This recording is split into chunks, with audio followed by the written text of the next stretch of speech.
आधी काय बोललो होता काय करला नसेल, पण त्या गझलचा अर्थ हा भरपूर चांगला आहे. ऐकून बघा, युट्यूब माध्यमाद्वारे अनेक गाणी फेमस होत असतात. आता तो सुद्धा दादा तिकडे शूटिंग करतो.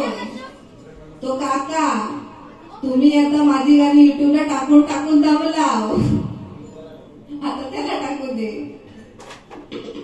असू दे. पण कुणाच्या वादात किंवा कुणाच्या नादाला लागण्यापेक्षा ते व्यवसाय पडणं गरजेचं आहे, ते सुद्धा चांगलं आहे. असू दे. जगाची तू जगन्माता सारे तुला आग कळत, जगाची तू जगन्माता सारे तुला आग कळत, 36 विघाचं पाणी तुझ्या होमात जळत.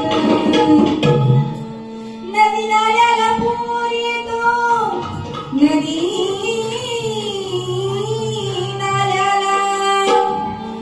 नाल्याला पूर येतो, ते समुद्राला आणि खऱ्या गुरुज्ञानाचं गुजही खऱ्या गुरुपुत्रालाच कळतं. बांगड्याची माळ लिंबावानी डोळा उभी हाय नदीच्या काठाला, उभी हाय नदीच्या काठाला.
बघा आता जे गाणं सादर झालं खंडोबारायचं, मला सांगा खंडोबारायच्या बायका कोण?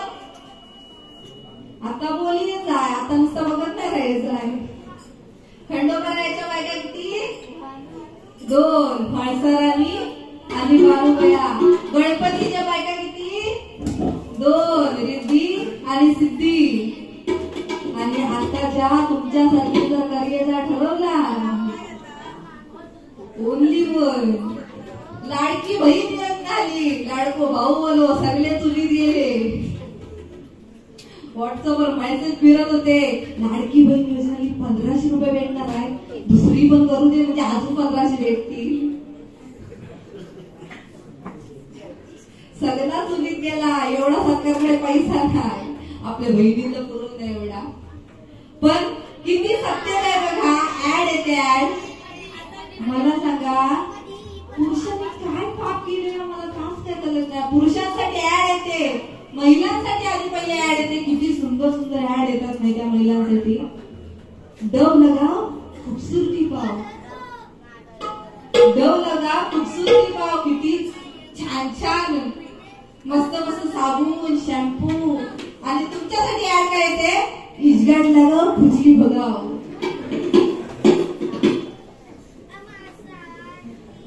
काय ऍड आहे, तुम्ही काय पाप काय केला होता. दुसरी ऍड येते बघा. ऍड म्हणजे एक मुलगी असते, एक तो पोरगो असते. ती मुलगी असते ती त्या बिल्डिंगच्या खालना चालत असते आणि तो पोरगो असते तो त्या बिल्डिंगच्या वर असं छत्री घेऊन चालत असते. कुठली कुठली ती, कुठली कुठली, कॅडबरी. कॅडबरी घरात होते कोण जर असतील कॅडबरी देऊन पटणारे, म्हणजे त्यांना जीव घालवाय नको असं सांगतोय. पण किती सत्यता आहे बघा. काही पण दाखवलं जातं. पण संपत्ती कितीही कमवली पण संतती जर नालायक असेल तर आलेली असलेली संपत्ती जायला वेळ लागणार नाही. आणि संतती जर लायक असेल तर गेलेली संपत्ती यायला देखील वेळ लागणार नाही. ही सत्यता आहे. आता आपल्यासारखे आपल्या गावातले पण पोरगे 10वी करतात, 12वी करतात आणि कुठे जातात, मोठीवर जातो. तापण चांगला आहे, मोठीवर जाणं पण चांगला आहे. पण त्यांना समजा विचारला एवढं तर शिकलं करतोस काय, तू काय बोलणार नाही. तरी पण त्याला विचारलं अरे पण तू एवढं शिकलंस ना मग तू करतोस काय. तो म्हणते नाही मी पण तसलोच आणि माझे मित्र पण तसलेच. तरी पण म्हटला तू करतोस काय. तो म्हणते मी अजून काय नाही शिकलो पण बियरची भुजना कशी खोलायची ना ती शिकलो. दाता टिपून. आता पैंजण कितीही सोन्याची असली तर ती पायातच घालतात आणि टिकली किती 2 रुपयाची जरी असली तरी ती कपाळावरच लावतात. म्हणून प्रत्येकाला मान राखून जगलं पाहिजे. प्रत्येकाने प्रत्येकाचा आवाज राखून जपलं पाहिजे. अरे छत्रपती शिवाजी महाराज घडले एकमेव. शांतपणा नाही. आमच्या महिलांचा पण सांगणार मी.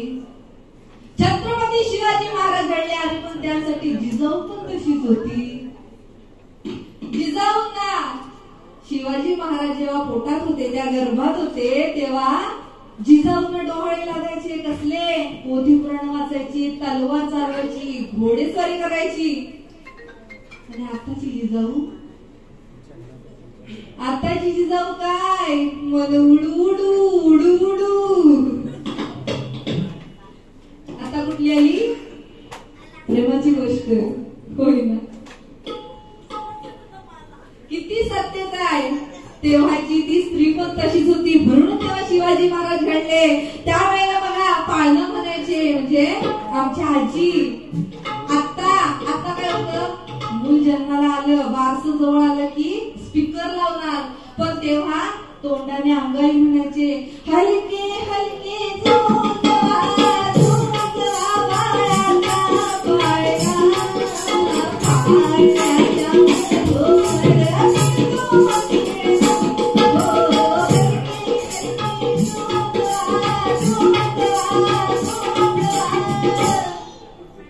किती गोड वाटत असेल त्या आईला त्या बाळाचा आवाज. आणि आत्ताची आपली आई काय करते, आताच्या फोनचा वेळच वेगळा. ती आई काय करणार, एका साईडला त्या पोरगेला का पोरीला पाले टाकणार आणि एका साईडला गाणी लागणार. ओ शेट पोरगो पालले तर झोपलो थेट. तो पोरगो तरी काय करेल विचारो, त्याला झोपल्याशिवाय पर्यायच नाही. बघा आता आमची आई हे काय मला काय माहिती नाही पण तेव्हाची वट सावित्रीची पूजा आली की आमच्या आजीच्या काळातले नऊवारी साडी नेसणार, मोठं ठसठशीत कुंकू लावणार. रुपये एवढे लावायचे ना, लावायचे ना आजोबांनो बाबांनो, लावायचे ना. आणि आता टिकलीवर आलं, टिकली. ती पण टिकली तर टिकली, नाहीतर हुकली. टिकली लावण्याची पण पद्धत काय बघा. ती टिकली कुठे कुठे लावतील? संडासाच्या टाकीवर, आंघोळीच्या बादलीवर, आरशेवर. अरे लाईटीच्या बोर्डावर मेलो ना तो खडखडून, गेलो गेलो. अशी त्या टिकलीची अवस्था हो. म्हणजे त्या वडाची पूजा करायला जाणार, एवढे सजून जाणार, साडे चांगले चांगले नेसणार आणि आरशासमोर उभी राहणार आणि काय म्हणणार, ज्वारीच्या आगीची मशाल हाती आले नेवसाच्या फुलाच्या राती. सगळं म्हणणार. आणि समजा जर केस विंचरताना, केस उगवताना समोर एखादं जर खडो लागलो की तो मग मेलो, तो मग असं आलो आणि हसो. अगो दिसला ग बाई दिसला. ही अशी आपली अवस्था आहे. पण असं गजर सादर करते, एक मनोरंजन म्हणून तुमच्यासाठी सगळे चाललं होतं. गजर सादर करते.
प्रभू श्रीरामांना त्या मंदिरात शोधतील.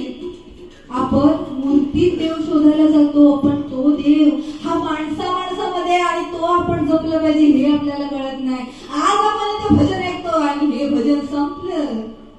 आजची रात्र गेली, उद्याचा दिवस उजाडला की कोणतरी येणार, काय तरी करत होतं माहिती आहे. म्हणजे काय, हा क्षण जातो ना जातो, तो कुठली तरी घुसपाटी काढणार आणि कुणाच्या जवळ तरी भांडणं करणार. हे कुठेतरी थांबलं पाहिजे. या हरिस्मरणाचं सार्थकी ठरेल म्हणून म्हणते.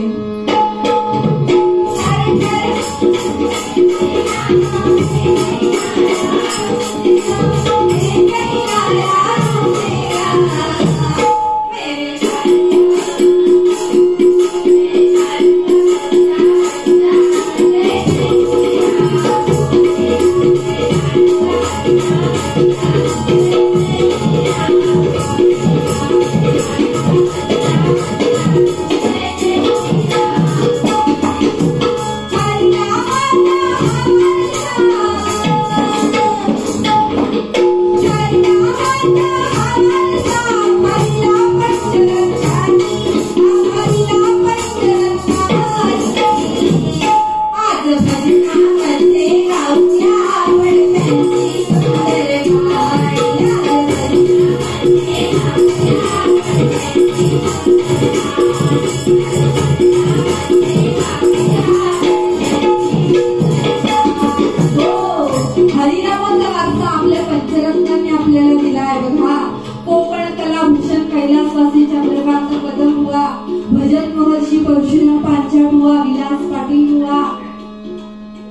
यांसारखे पंचरत्न आज होणे नाही आणि त्यांनी दिलेला हा आपला वारसा, भजनी वारसा आज हा आपण जपतोय. म्हणून म्हणते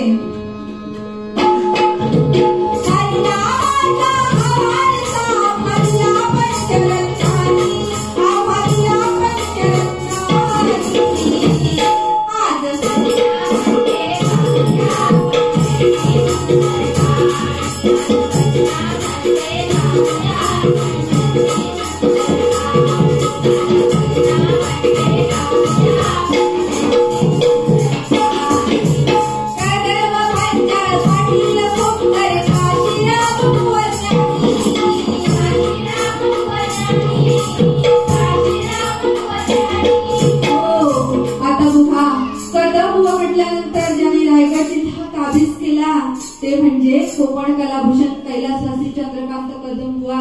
ते एकदा इथे या खुर्चीवर बसले की समोरच्या माणसाची हिंमत व्हायची नाही, उठून जायची. आणि आज आम्ही उठला काय आणि बसला काय फरकच नाही पडत. असो त्यांचे अजरामर झालेले गीत म्हणून आज त्यांचं एक गीत इथे सादर करते. सारे म परे म पनी म पनी सा पनी सारे सानी प मनी म परे सानी सारे सारे म परे म पनी म पनी सा पनी सारे सानी प मनी म परे सानी सा.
परशुराम पांचाळ बुवा यांचं हे अजरामर झालेलं गीत.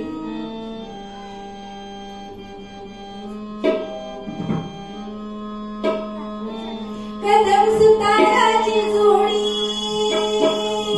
कदम सुताराची जोडी, हायलाई गमतीची, हायलाई गमतीची. कदम थोडी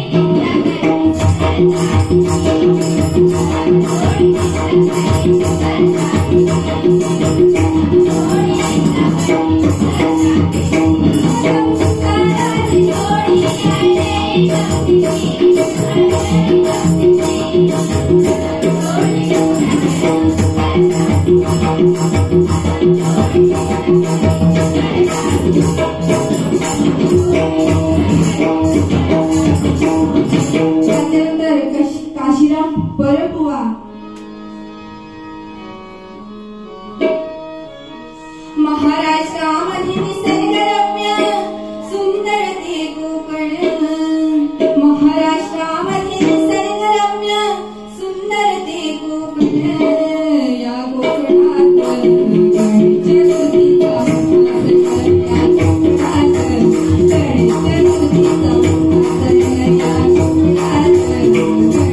स्तुतीचा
दैवत मोरेपुरा यांच्याकडून पारितोषिकाला अभिनंदन स्वीकार करते. धन्यवाद.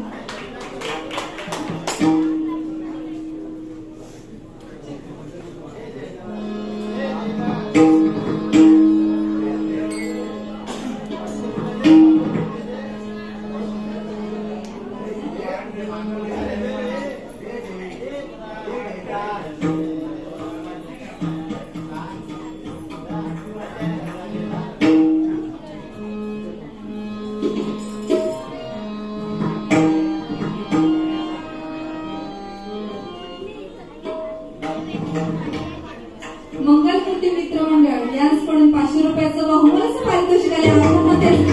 धन्यवाद.